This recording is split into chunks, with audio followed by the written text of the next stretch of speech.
बिस्मिल्लाहिर्रहमानिर्रहीम। दोस्तों, साथियों, सिंध जा वारसो, जीअ सिंध अॼु ॾाढो अफ़सोस जो ॾींहुं आहे जो सिंध जो हिकिड़ो ॿियो बहादुर सिंध जे ग़रीब मिसकिन माण्हुनि सां गॾु उन जी दिलि धड़कंदी हुई। नसरुल्ला गॾाणी हिकु साफ़ी, हिकु कलमकार, हिकु बाग़ैरत फ़र्द जेको आहे उनखे बेगुनाह गोलियूं हणी मौत जे हवाले करे शहीद कयो वियो। अॼु संदसि तदफ़ीन थी संदसि आबाई ॻोठ में। हौसले जी इहा ॻाल्हि आहे त सिंध जे माण्हू जीअरनि सां घटि हलंदा आहिनि गॾु बाग़ैरतमंद माण्हुनि सां, पर मरण खां पोइ उन जी ताज़ीम लाइ तमामु घणा माण्हू गॾु थींदा आहिनि। उन ई रवायत ते हलंदे अॼु शहीद नसरुल्ला गॾाणी जे तदफ़ीन में जेतिरा हज़ारे माण्हू हुया, मुख़्तलिफ़ क़बीला, आम माण्हू, वापारी, सियासी पार्टियूं, तरक़ी पसंद पार्टी जो सीनियर वाइस चेयरमैन जाम अब्दुल फ़ताह समेजो पहिरें ॾींहं खां वठी उन जे ज़ख़्मी थियण खां वठी उन जी तदफ़ीन ताईं पंहिंजे समूरे सियासी समाजी सघ सां उन सां गॾु हुयो। असीं दुआगू आहियूं अल्लाह ताला खेसि जन्नत में जॻह ॾींदो। शहीद आहे ऐं मरण खां पोइ, शहादत खां पोइ उन जो आला मर्तबो इन ॻाल्हि जो इज़हार आहे त अॻिते बि उन जे लाइ सभु आसानियूं हूंदियूं। दोस्तो साथियो, मसइलो इहो आहे त ताज़े ॾींहंनि में बहिराम सावंत जो वाक़ियो जंहिं सिंध जे हर मर्द खे, हर ॿार खे, हर औरत खे अंदर में झिंझोड़े छॾियो। तमामु सवे माण्हुनि, असांजे तालुक़ सां रहंदड़ नियाणियूं ऐं औरतुनि जंहिं ग़म सां ऐं तकलीफ़ सां मूंखे इहा ॻाल्हि ॿुधाई त उन्हनि जो लफ़्ज़नि जो इज़हार जेको आहे उहो ई ग़मज़दा करे पियो छॾे त जंहिं बहादुरी सां हुन खिलंदे गोलियुनि खे ॾिठो, पंहिंजे मौत खे ॾिठो ऐं बहादुरी सां मुस्कुराईंदे खिलंदे हुन मौत क़बूल कयो। सिंध जे माण्हुनि जी इहा रवायत आहे त महल ते हू मुड़ुसु माण्हू थी बीहंदा आहिनि। शहीद अजमल सावंत जहिड़ो पढ़ियल गढ़ियल माण्हू शहीद थियो, साफ़िन में जान मोहम्मद महर शहीद थियो, त ही सिलसिलो हिक खां ॿिए ताईं step by step, one by one इहो जारी आहे। सिंध जे गैरतुनि जो, हिमतुनि ऐं जुरतुनि जो हिकिड़े सियासी हवालनि सां क़तल थिए पियो त जेके बि सिंध जा माण्हू, सिंध जा नौजवान पंहिंजे वतन सां मोहबत कनि था, सिंध सां मोहबत कनि था ऐं जानियूं हथ ते रखी, तरी ते रखी हू पंहिंजे वतन जे लाइ सभु कुझु घुरण लाइ तयारु आहिनि। उन्हनि खे मिसिंग ठाहे उन्हनि जा लाश मसक़शुद चहिरनि सां लाश उहे असांजे घरनि ते मोकिलिया वञनि था। ॿिए पासे धाड़ेलनि जे आज़ार में असांजी हिमतुनि ऐं जुरतुनि ऐं गैरतुनि खे क़तल कयो पियो वञे। टे पासे सरदारी ऐं भोतारकी राज जेको आहे, जेको क़ाबिज़ आहे, जेकॾहिं को साफ़ी, को कलमकार उन जे ख़िलाफ़ु को लफ़्ज़ लिखे थो त उन्हनि खे ईअं बेदर्दी सां कुठो वञे थो। मुंहिंजा भाइरो दोस्तो, पाण सच खे क़बूल करणु ऐं सच सां गॾु हलण खां अलाए छो लवाईंदा आहियूं। 1994 खां वठी तरक़ी पसंद पार्टी जो बुनियादी नारो आहे। जीअं मां जेल मां आज़ादु थियोसि 90 जी गिरफ़्तारी खां पोइ 1994 में, उन ॾींहं खां वठी असांजो नारो हो त सिंध जी ग़ुलामी, सिंध जूं ज़िलतूं, सिंध जी बर्बादी, सिंध में बुख बदहाली ऐं सिंध खे बावकार जियापो जेको न पियो मिले उन जो सबबु क़ौमी ग़ुलामी ऐं धारियूं क़ुवतूं आहिनि। पर उन सां गॾोगॾु ही सिंध जो जागीरदार क्लास जेको आहे, हुक्मरान क्लास, जंहिंमें सरदार आहे, जंहिंमें भोतार आहे, जंहिंमें जागीरदार आहिनि, वॾेरा आहिनि, मीर पीर सैयद आहिनि, इहे सभु जेके आहिनि असांजी ग़ुलामी ऐं ज़िलतुनि खे कोको हणी क़ाबू करे सिंधियुनि माण्हुनि खे बेवस, निस्तो ऐं कमज़ोर करे उन धारे ज़ाल्म जे आॾो फिटो कयो आहे। जंहिंजो नतीजो इहो आहे जेसीं ताईं असां हिन जागीरदारनि जी सियासत ख़तमु न कंदासीं सिंध मां उन वक़्त ताईं असांजी निजात जो को रस्तो कोन्हे। पोइ इहो ई आहे जेके जीअरनि ते थींदियूं आहिनि ठठोलियूं, पिया ठठोलियूं कंदा था, ॾिसो फलाणो हाणे फलाणे नारे तां फिरी वियो, फलाणो फलाणी ॻाल्हि तां फिरी वियो, हाणे वॾेरनि जे ख़िलाफ़ था सियासत कनि, हाणे सिंध में वरी नई नस्ली था कनि, फलाणो था कनि, ठठोल ठठोल ठठोल। नतीजे में तव्हां ॾिसो त अॼु सिंध किथे पहुती आहे। असां ई अमली तरह उन जागीरदारनि जी जेका ॾाढो उनखे जेको सो पुठी वारो छुरो हणी उनखे कमज़ोर करण लाइ इहे ख़ानगी जेलनि मां ग़रीब हारियुनि खे आज़ादु कराए सिंध में हिकिड़ो जुरतुनि ऐं ग़ैरतुनि जो पैगाम ॾिनासीं त वॾा वॾा ढिंग जेके ज़मीनदार आहे जेके हारियुनि खे ग़ुलाम करे ख़ानगी जेलनि में बंदि करे वेठा, उनजा जेल टोड़े हज़ारे इंसाननि खे, औरतुनि मर्दनि ॿारनि खे आज़ादु कयोसीं। सबबु इहो हो, पैगाम इहो ॾियणो हो त हीअ जागीरदार शाही जेका आहे इहा का खुदाई हुकूमत कोन्हे, इहो को खुदाई पाछो कोन्हे। असां ग़रीब महिनत कशनि जा ॿार हिमतूं करे त उनजे जबर खे टाहे सघूं था। पर हा ठीकु आहे, कंहिंखे सम्झ में वक़्त सां ॻाल्हियूं अचनि थियूं, कंहिंखे नथियूं अचनि। असांजो अॼु बि नरेटिव उहो आहे, उन ई नरेटिव ते कमु कयूं था। अॼु इहो थियो आहे त जागीरदारनि जो ख़ौफ़ जेको उहो सिंध मां कमज़ोर थियो आहे, टुटो आहे। अहिड़ा नस्ला गॾाणी जहिड़ा माण्हू इहे मुड़ुस माण्हू थी ॻाल्हाइनि था, शहादतूं ॾियनि था, हज़ारे माण्हू MP MNA जा फार्म भराए इन्हनि सरदार इब्न सरदारनि जे मुक़ाबले में इलेक्शन में फार्म भराइनि था, उनखे ललकारनि था, पोइ खटण हाराइण अॻिते जी ॻाल्हि आहे। पर इहो आहे त हिकिड़ी पेशकदमी अॻिते वधी आहे। त मसइलो इहो आहे त इन सॼे जागीरदारी, रहंदड़ जागीरदारी खे, भुरंदड़ जागीरदारी खे, इन सरदारी निज़ाम जेको सिंध मां टुटो पिए, इन सरदारी निज़ाम खे नई तक़वियत, नई ताक़त ऐं नओं सियासी जेको आहे इक़्तिदार जेको आहे उहो मिस्टर आसिफ अली ज़रदारी जी शिकिल में उन्हनि खे मुहैया थियो आहे। Peoples Party as a whole मजमूई तरह बेनज़ीर साहब खां वठी जीअं 88 खां बेनज़ीर साहब जो दौरु शुरू थियो त नवां जागीरदार, नवां भोतार उन्हनि पंहिंजे सर्किल में आंदा, उन्हनि खे ताक़तवर कयऊं। मुशर्रफ जे ज़माने में उन्हनि खे अञा 2 क़दम अॻिते, पर ज़रदारी जे अचण खां पोइ उन्हनि जूं 4-5 ई आङिरियूं गेह में आहिनि। जहिड़े तरीक़े सां ज़िले ऐं तालके सित ते उन्हनि खे विराए, उन्हनि खे नंढियूं नंढियूं जागीरदारियूं ॾेई, उन्हनि खे फीफडम ॾेई, उन्हनि खे इक़्तिदार, उन्हनि खे यूनियन काउंसिल, उन्हनि खे टाउन कमेटी, म्यूनिसिपल कमेटियूं, MPA MNAs ॾेई ख़ानदाननि जूं हुकूमतूं क़ाइमु करे ऐं सॼे सिंध जी तरक़ियात जो पैसो, तरक़ियाती फंड, लोकल गवर्नमेंट जा फंड, ज़कातूं, ख़ैरातूं ऐं ॿियूं समूरियूं जेके अचनि थियूं, बेनज़ीर इनकम सपोर्ट या ॿिया जेके वसीला अचनि था, सरकारी ज़मीनुनि जा कब्ज़ा, दरिया जे पाणी जा कब्ज़ा, ॿेला कटाए उन्हनि जा पैसा, चर्स मंशियात हीरोन हलाइण जा पैसा, पुलिस जी दलाली ऐं उन्हनि जी मंथलियुनि जा पैसा, उहे समूरा पैसा ॾेई करे उन्हनि जागीरदारनि खे हिकिड़ो पहाड़ ठाहे सिंध ते मसलत कयो वियो आहे। ऐं सिंध ते मसलत करे उन्हनि जी दाइमी हाकमियत क़ाइमु करे ऐं असां जहिड़ा जेके वर्किंग क्लास जा माण्हू आहियूं, पढ़ियल गढ़ियल विचोले तबक़नि जा माण्हू ऐं सिंध जा जेके बि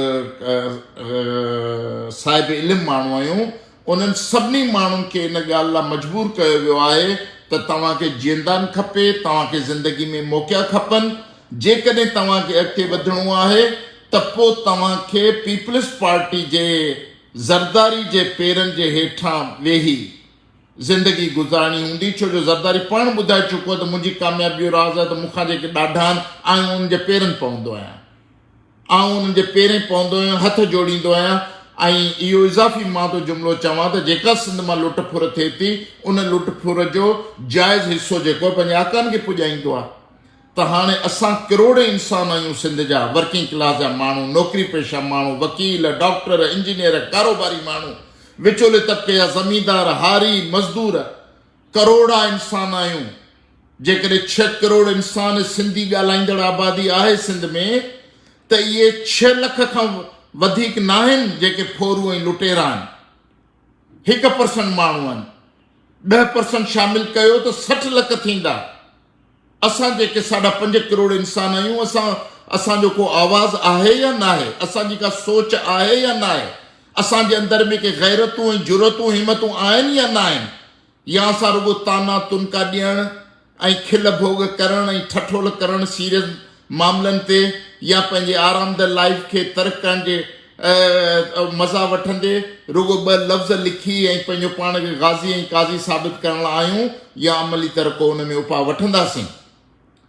अॼु सभु माण्हू रोअनि पिया, सॼी सिंध रोए पई, उनजे कलमनि मां रत जा ॻोढ़ा ॻणनि पिया।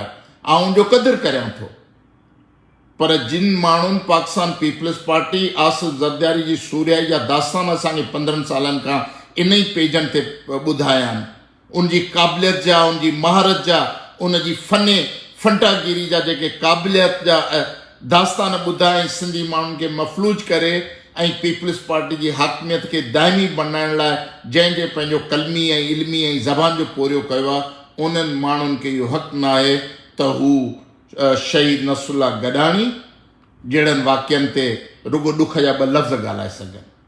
जिन माण्हुनि इख़लाक़ी तरह ज़रदारी माफ़िया खे हिमायत कई आहे, उहे ख़ुदि हिन क़तल जे कंहिं बि सूरत में सिधी अणसिधी तरह उन जा हामी सपोर्टर आहिनि। इन करे मुंहिंजा भाइरो, पीपल्स पार्टी सिंध में जागीरदारनि सरदारनि जो हिकिड़ो मुनज़िम इदारो आहे, ऐं उन मुनज़िम इदारे जे तरफ़ां उन्हनि खे हुकूमत ॾिनी वई आहे त जीअं सिंध में ई जेके बि क़ौमी तहरीकूं आहिनि, क़ौमी हक़नि जूं तहरीकूं आहिनि, सूबाई ख़ुदि मुख़्तरी तहरीकूं आहिनि, आइनी हुक्मरानी तहरीकूं आहिनि, या वर्किंग क्लास जे माण्हुनि जूं तबक़ाती तहरीकूं आहिनि, उन्हनि सभिनी तहरीकुनि खे कुचले, फना करे, निस्त करे, नाबूद करे, बेअसर करे ऐं हिन ते जागीरदारी क़ाइमु रखणी आहे त जीअं इस्लामाबाद में वेठल हुक्मराननि खे पंहिंजा पता सही खेॾण जो मौक़ो मिले, सिंध खे लुटण जो मौक़ो मिले ऐं सिंध खे ज़वाल पज़ीर बनाए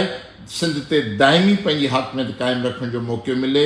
इन लाइ ज़रदारी टोलो ऐं बिलावल भुट्टो माफ़िया जेका आहे उहो ॾींहुं राति उन में सरगर्म आहे। इन करे मुंहिंजा भाइरो दोस्तो, तव्हां चाहियो था ही सरदारी, ही धाड़ियल राज जंहिं ॾींहं खां वठी इहो धाड़ियल उरूज ते पैतान गली गली बदमनी जो शिकार आहे, ऐं जेकॾहिं हिकिड़े धाड़ियल जो मुक़ाबिलो नथो थिए, चोर जो मुक़ाबिलो नथो थिए, त उन धाड़ियल लिकल धाड़ियल जे पोयां असांजी घटियुनि में हज़ारे रहंदा आहिनि जेके असली उन्हनि बगड़नि जा साथारी आहिनि, धाड़ियलनि जा ज़ाहिरी रहंदा थी हलनि था, ऐं वारदातुनि जे वक़्तु उन्हनि जा मुख़बर हूंदा आहिनि, उन्हनि जा आलेकार हूंदा आहिनि, ऐं पोइ उन्हनि जे ज़रिए ई बंदूक ऐं पिस्टोल हलाईंदा आहिनि। इन करे इब्तिदा थियणु खपे, असां बेगुनाह जा लाश खणी खणी सिंधी क़ौम थकिजी पई आहे, असांखे मातम करण जी लाइ रुगो न छॾियो वञे त असीं सिंध जा लखे इंसान रुगो मातम कयूं।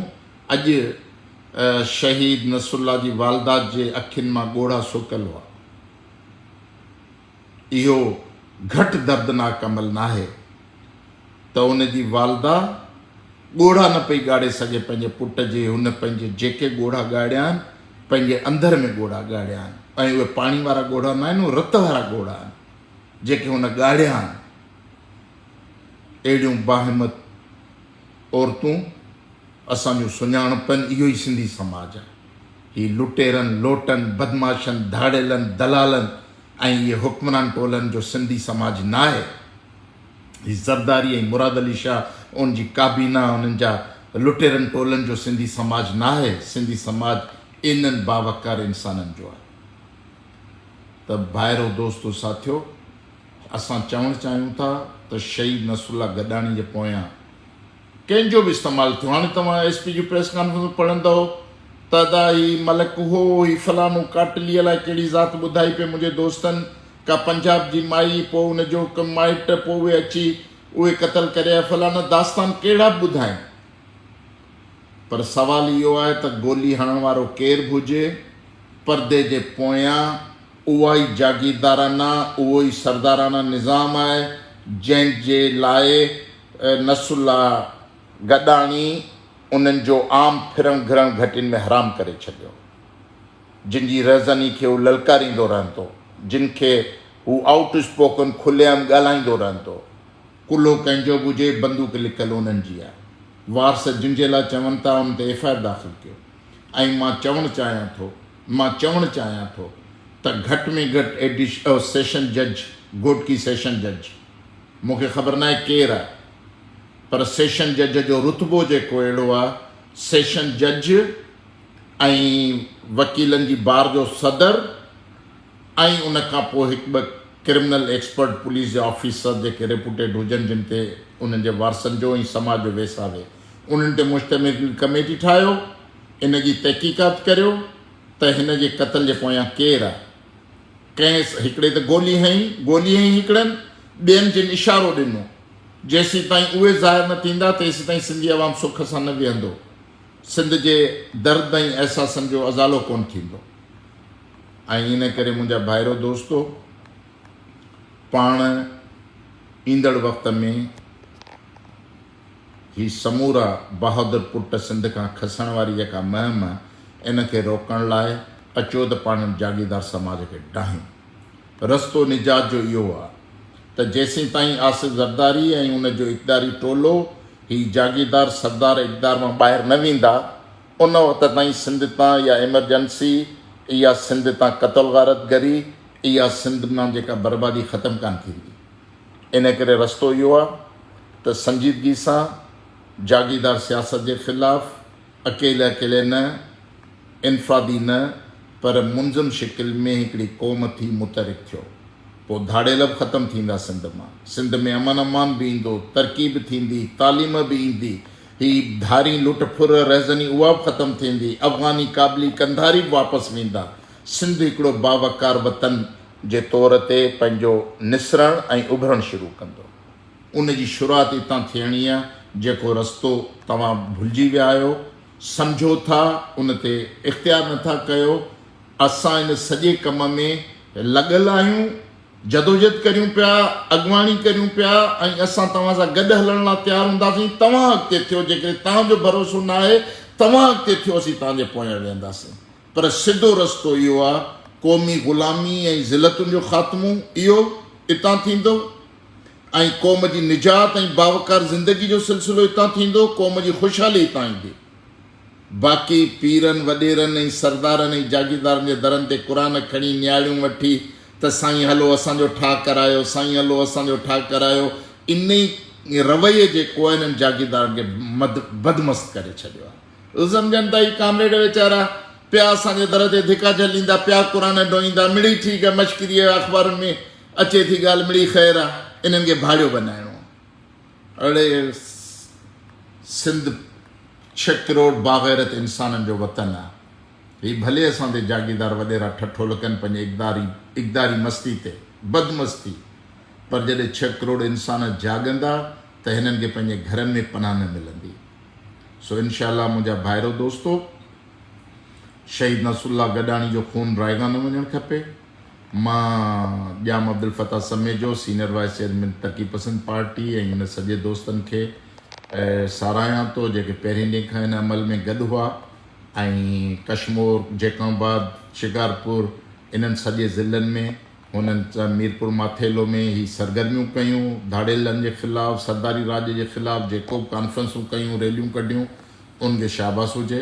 आख़िर में उन्हनि अहिड़ो पैगाम ॾियणु चाहियां थो त 4 पुट आहिनि नसरुल्लाह गॾाणीअ, मासूम ॿार आहिनि, मासूम ॿार, हिकु न्याणी अथसि, वालदा अथसि, घरवारी अथसि।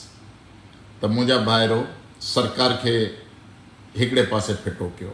सरकार मुंहिंजे ॿारनि जी तालीम शुरू थी कराए, नथी कराए, ख़र्च ॾींदी न ॾींदी, असांखे सरकार जी ख़ैरात नथी खपे। उहे बि असांजा ई फंड आहिनि, अवामी फंड आहिनि। कोई वज़ीर आला ऐं वज़ीर पंहिंजे घरनि मां कोन ॾींदा, बिलाल भुट्टो अवामी फंड ॾींदा, ॾियणु खपनि। पर मां अपील करणु चाहियां थो ॼाम अब्दुल फताह समेजो, जेको असांजो ॾरकी जो रवासी आहे, सॼी सिंध उनखे सुञाणे थी, पाण ज़मींदार आहे, साहिब हैसियत माण्हू आहे, उनजे फैमिली सां मिलो। ऐं जेकॾहिं सिंध जा असां ई फेसबुक ई रुगो ॻणियूं, 10,000 माण्हू फेसबुक जा, 10,000 माण्हू 5-5 हज़ार रुपया रुगो असां मोकिलियूं, 5-5 हज़ार रुपया, 10,000 माण्हू मोकिलियूं त इहो 5 करोड़ फंड जनरेट थींदो। उनजी घरवारी, उनजा 4 ॿार, उनजी न्याणी ऐं उनजी वालदा, अहिड़ो अकाउंट खोलायो वञे जे उनजा वारस राज़ी थियनि त अकाउंट खोलाए वञे, इहे पैसा उन अकाउंट में डायरेक्ट को बि कंहिंखां रोक पैसा न वठे, न ई को माण्हू उनखे रोक ॾिए। जॾहिं इहो अकाउंट फेसबुक ते सोशल मीडिया ते अचे, डायरेक्ट उन अकाउंट में जमा करायो ऐं उनजी घरवारी जे नाले।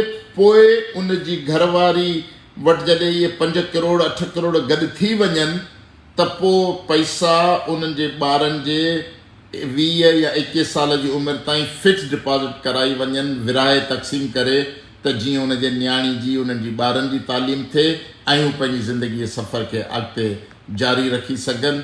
इहा ई शहीद जे रत सां इंसाफ़ त नथो थी सघे, पर उनजी क़ुर्बानी जो क़दुरु थी सघंदो।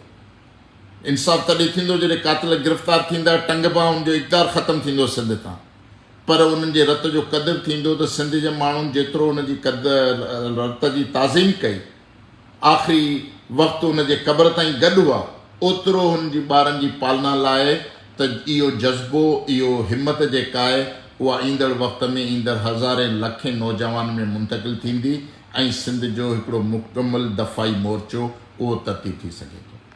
मां तव्हां सभिनी दोस्तनि जो शुक्रगुज़ार आहियां।